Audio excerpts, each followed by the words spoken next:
carry on west. There's just one way to handle the killers and the spoilers, and that's with the U.S. Marshal and the smell of Gunsmoke.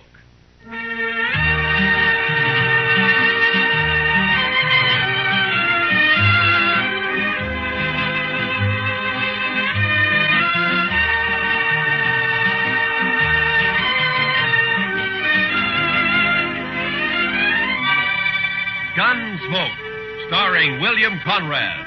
The story of the violence that moved west with young America. The story of a man who moved with it. Matt Dillon, United States Marshal.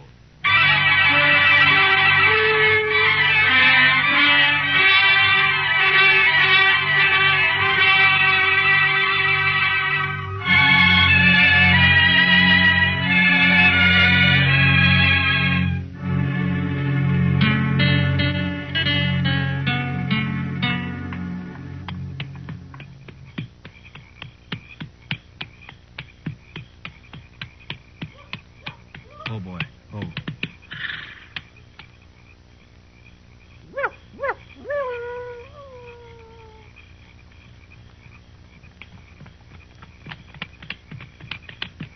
Wild Hog? Wild Hog, that's you? Wild Hog, you there? Who are you? Put that spear down. Listen, Wild Hog and me are friends, big friends. You'll make much noise. You're Cheyenne, ain't you? You must be with Wild Hog. What name, you white man? I'm Ord Spicer. Ord Spicer, you hear?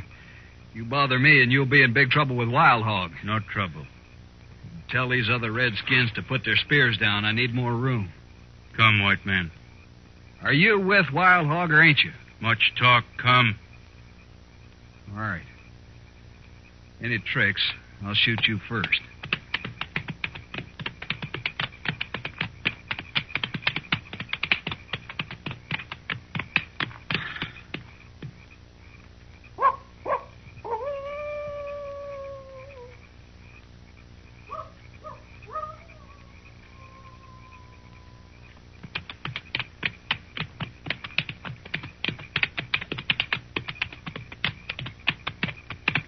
No one around here. Where is he? Horse here, you walk.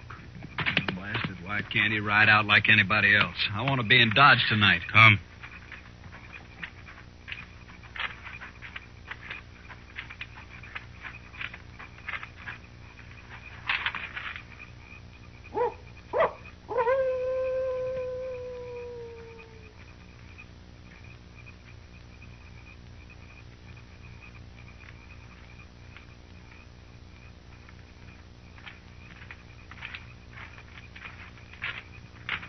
Wild Hog? It's me. It's Ord Spicer, all right. Yes. These braves of yours sure keep you covered. You can't tell one from another, except you, of course.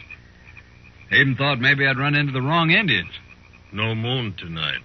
Oh, I recognized them as Cheyennes, all right, but you never know with... With what, Spicer? Nothing, Wild Hog. Forget it.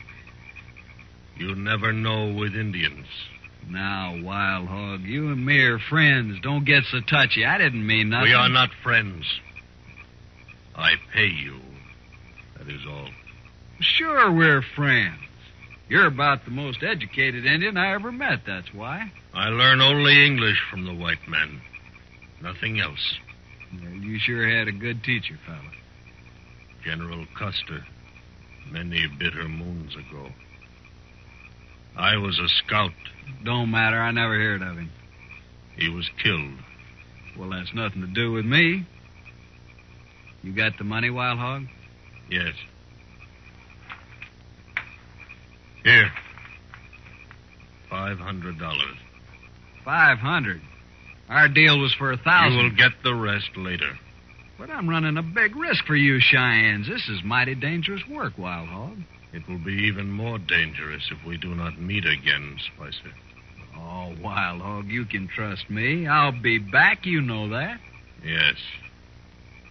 When? Ooh, 2-3 days. Where'll I find you? Make camp near here. We'll find you. Okay. I'll get on into Dodge now. Goodbye, Wild Hog. Don't get drunk, Spicer. Never touch it.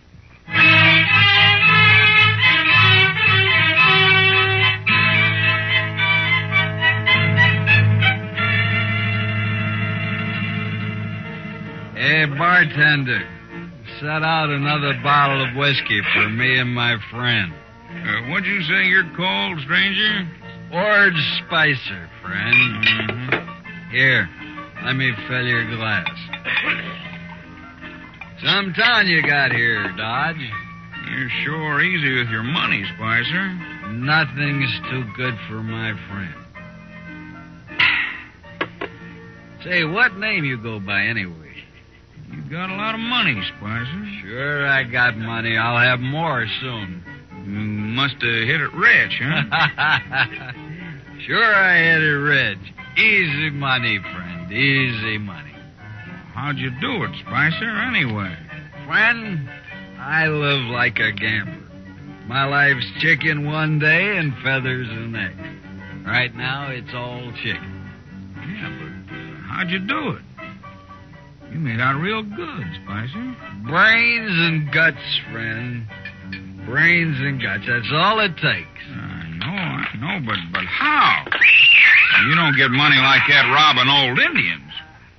What's that? Huh? What'd you say about Indians? Oh, it's just a way of saying it back home. Don't get on the prod about it. Maybe you talk too much. Maybe you ask too many questions. Hey, what's the matter with you anyway? Maybe you know too much. Look, Spicer, if you're hiding something, don't trouble yourself. I ain't interested in you, or your money, or your liquor. I don't like that. You don't have to. You bet I don't. Keep your eyes right on mine, Spicer. I want to watch you die.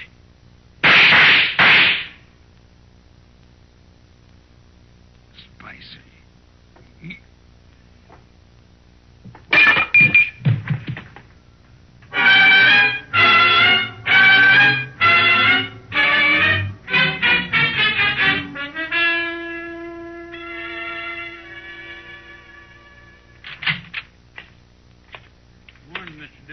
How's our prisoner, Chester? I got two, Mr. Dillon.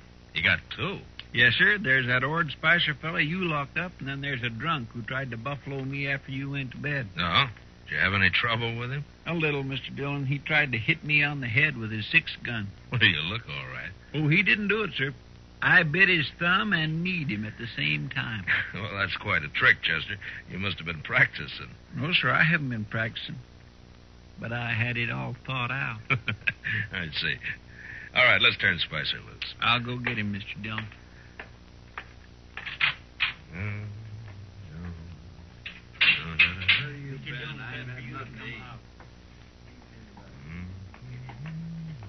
About time.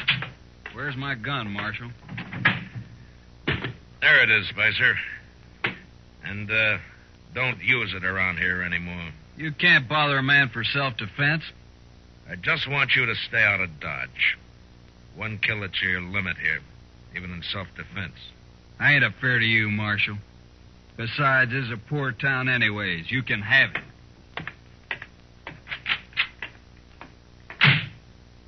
My, that man would kick a hog barefooted. He sure would, Chester. There's something real bad about him. Yeah, I don't know what it is, Chester, and I hope I don't have to find out. Well, you'll go away. Fellas like that got to keep moving. Seems like nobody wants him. Now, don't feel sorry for him, Chester. He got that way all by himself. Yes, sir. I mean, no, sir.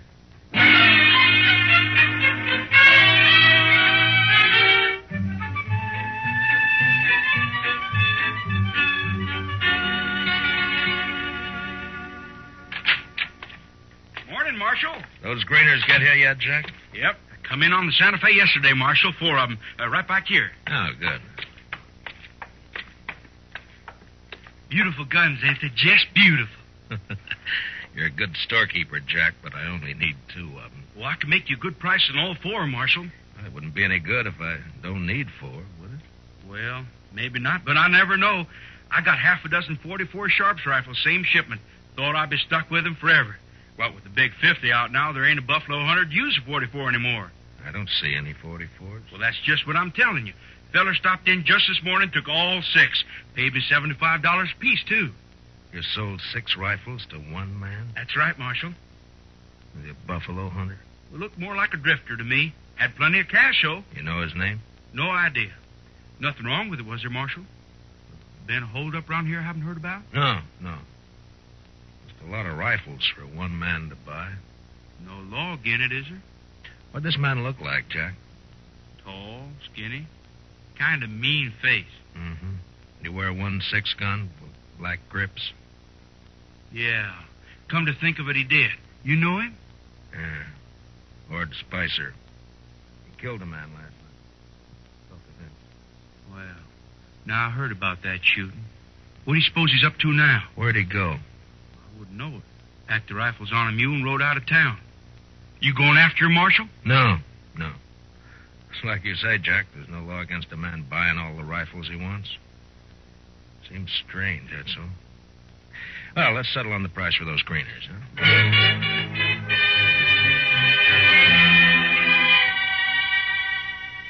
Next day, Chester and I took the new greeners and rode out for prairie chicken.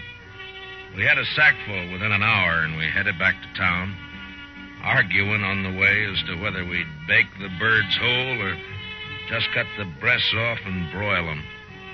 We still hadn't settled the matter when we reached Dodge, and we never did. The stage from Hayes City had arrived half hour before, bringing with it the bodies of 2 men found alongside the road. They were just laying there, Marshal, about 5 miles back. Both shot dead, but I thought I'd better bring them in anyway. Did you recognize them, Pete? No, Marshal, I didn't. The doc says they're a couple of riders from the T-Bar outfit. Yeah. He got them up in his office now. You bring in their horses? No sign of a horse, but there was an awful lot of tracks around. All right. I'll go see if Doc's found anything. Hang around, Pete, will you? I may want some more information from you. Okay if I do my waiting at the Alfraganza, Marshal? Yeah, sure. I'll put our horses up, Mr. Dillon. Yours, Chester. I may want mine. Yes, sir.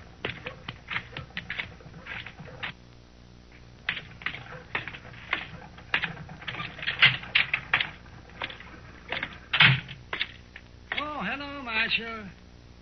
Just finishing up here. Be right with you. How'd they die, Doc? Well, they got half shot and then shot dead, Marshal.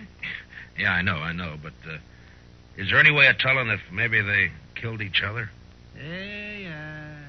Now, that does it. No, there is, Marshal, but I'd be mighty surprised if they did. What do you mean, Doc? Well, they were cowboys, Marshal. Cowboys just don't generally carry buffalo guns. Here, take a look. What? I dug some of these out of each of them. Those are slugs from a Sharp's rifle, Marshal. Yeah, sure are. Mm-hmm. That one's the best I found right there. Mm-hmm.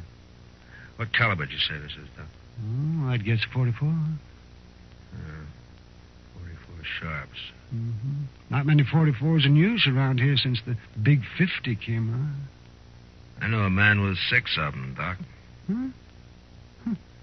What do you think of that? I'll let you know when I get back. So long, Doc.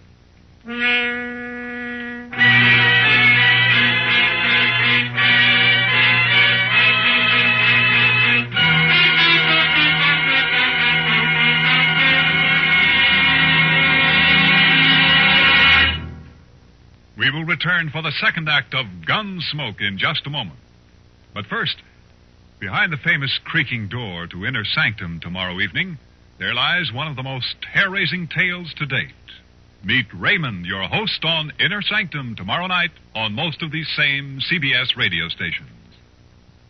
Now, the second act of Gunsmoke.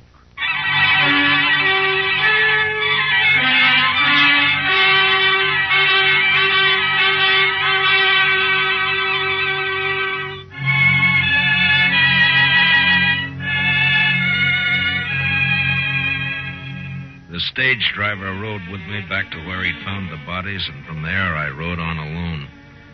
It was an easy trail at first. There must have been more than a dozen horses running together.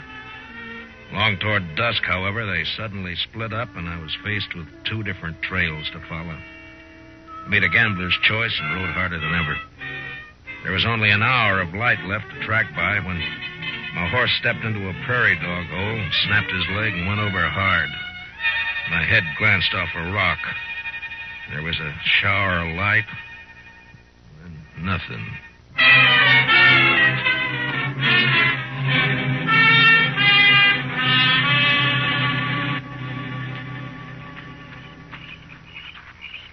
That's him, all right. That's Dillon.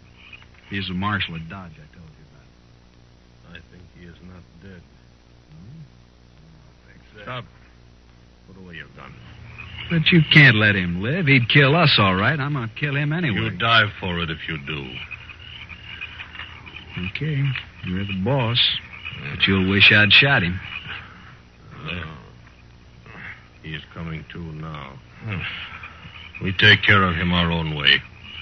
White Cloud, pick up his guns. Yeah, he isn't hurt. Just knocked out, that's all. Indians. Cheyennes. I'm no Indian, Marshal. Spicer. Yeah. Sure. No tricks now, Marshal. These redskins will shoot you to pieces. Yeah. Are those new Sharps 44s you bought them, huh, Spicer? It's no business of yours, Marshal. Not now. You're through. You're all the way through. Spicer, you're under arrest. What? I said you're under arrest. No, Marshal, what are you arresting me for? Not that it matters much. For selling guns to Indians and on suspicion of murder. All right, so I'm under arrest, but, Marshal, I want to ask you something. Yeah. How are you going to take me in, that's all? Just how are you going to manage? I'll worry about that. You sure will. Come on, Wild Hog, let's shoot him and get it over with. This is a man of much heart. I admire his courage. To stand with death on all sides and arrest a man. No, we will not kill him. Not yet. But you can't take him with us. White Cloud, give him a horse. Come.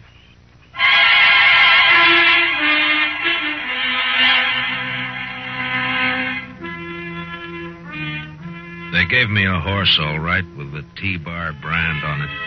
But I was surrounded by 6 armed Indians and a no-good white who'd shoot me any time he thought he could get by with it. Wild Hog rode up ahead, leading the party northwest, apparently to rendezvous with a bunch that had split off from this one. Spicer stayed right alongside of me. Well, am I still under arrest, Marshal? You're still guilty, aren't you? Sure.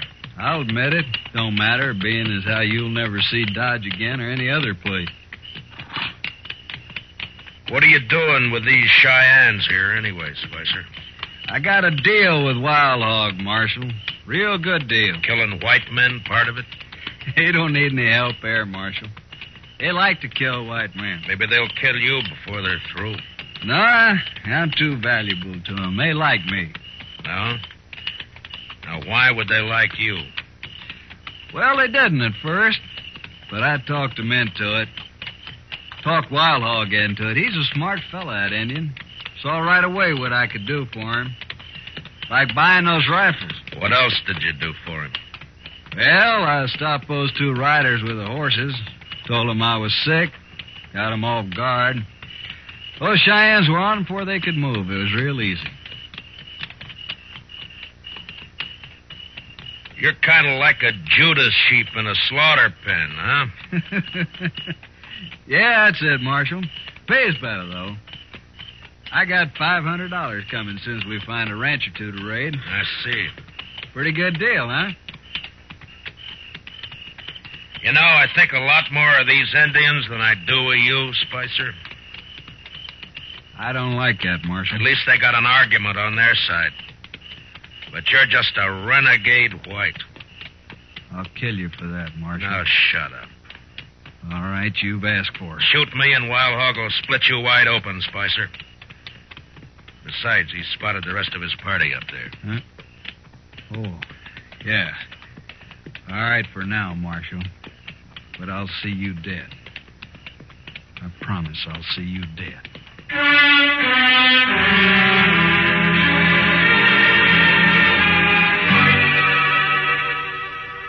I was still alive 2 days later when we crossed the Smoky Hill River about 100 miles northwest of Dodge.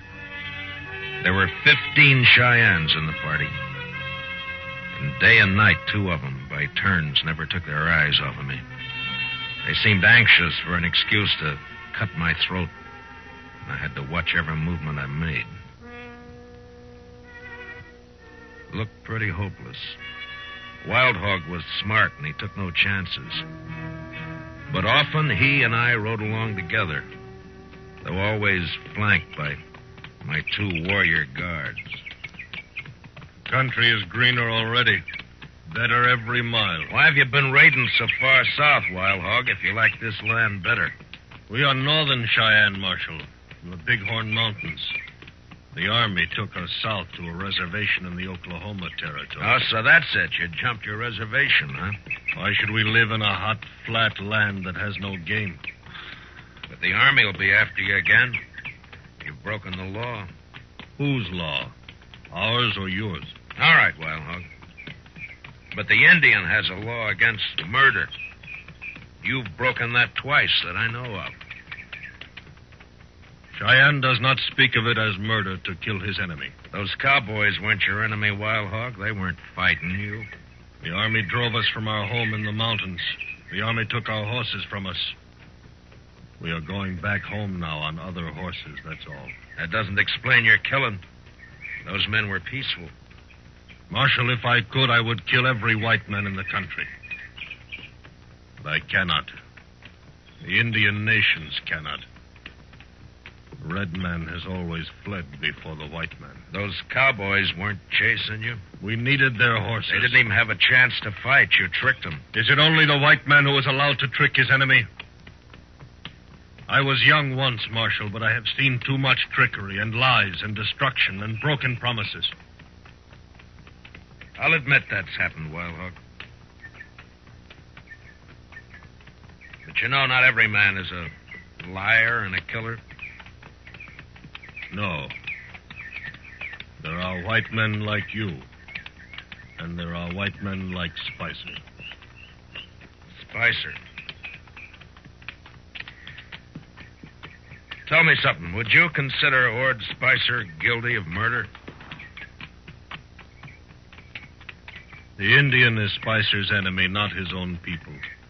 Therefore, it is murder. Then you understand why it's Spicer I came after, not you. Why not me, Marshal? You're the Army's problem, not mine. I expect to fight the Army many times before we reach the mountains. Yeah.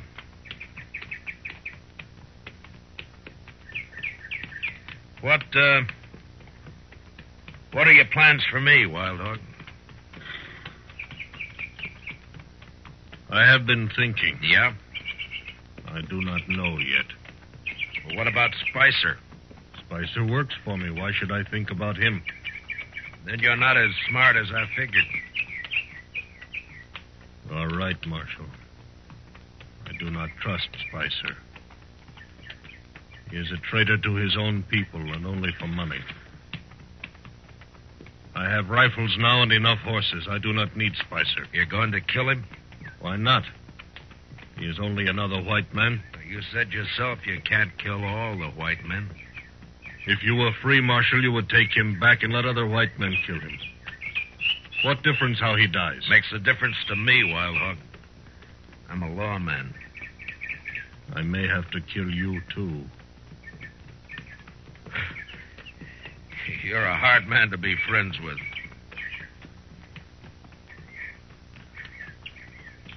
I will explain to you, Marshal. It matters little about any Indian. Few more winters and not many of my people will be alive. I do not complain of our fate. Tribe follows tribe, nation follows nation. It is the law of nature. The white man's turn to be defeated and to disappear will come. It is just a matter of time. And so we may be brothers after all, Marshal. I'm not sure I believe all of that, Wild Hog. Of course not. Still, I recognize you as a warrior among your people, as I am a warrior among mine.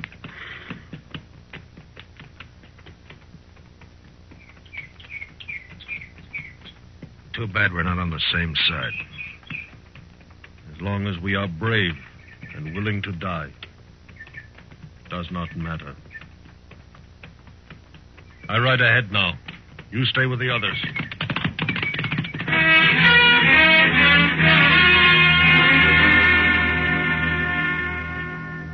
That night, we reached the North Fork of the Solomon River and camped with the shadow of low hills not many miles ahead. Wild Hog ordered my guards to keep me some distance from the rest of the party. So I pulled up some buffalo grass and bedded down on it early. I watched the stars until sleep came.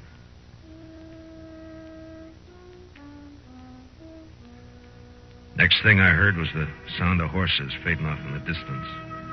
The two braves guarding me had disappeared, so I got up and walked carefully back to where the Cheyennes were camped. There, a couple of horses stood tied to a bush, but they were alone. The Indians had left. I stopped for a moment to listen. And then, suddenly, I saw the figure of a man lying in the moonlight about 20 feet off.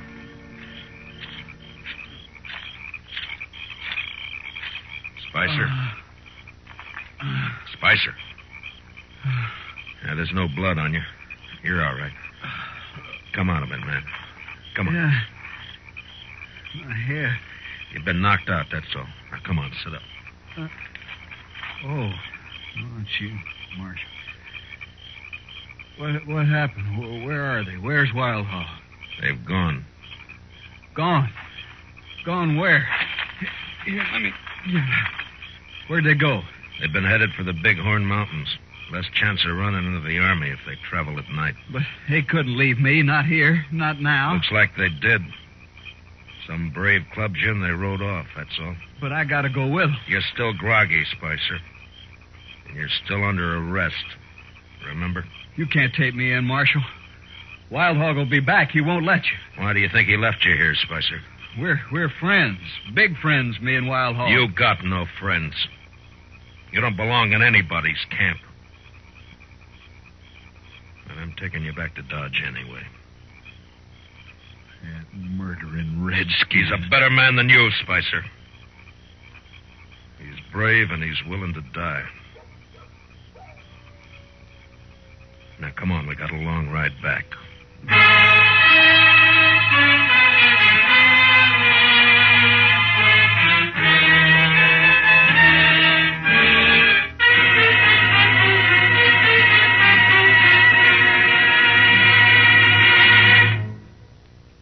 Gunsmoke, under the direction of Norman Macdonnell, stars William Conrad as Matt Dillon, U.S. Marshal.